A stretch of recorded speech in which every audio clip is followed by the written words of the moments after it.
నిజంగా గణతంత్ర దినోత్సవం అంటే భారత రాజ్యాంగం అమల్లోకి వచ్చినటువంటి సందర్భంగా ఆనాడు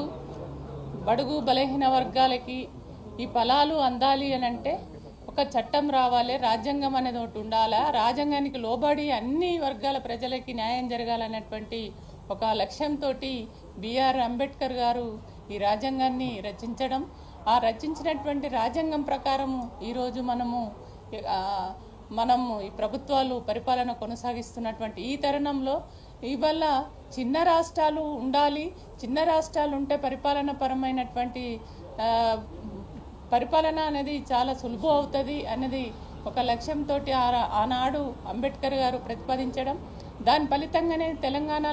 తెలంగాణ ప్రజల ఆకాంక్ష నెరవేర్చుకునడం అనేది సులువైంది. కాబట్టి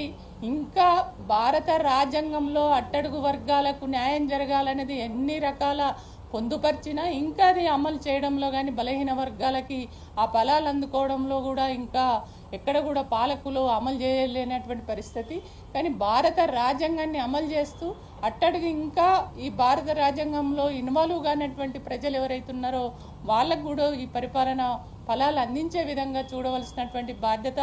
ఈ ప్రభుత్వాల పైన ఉంది అని చెప్పేసి ఈ సందర్భంగా తెలియజేస్తున్నాను.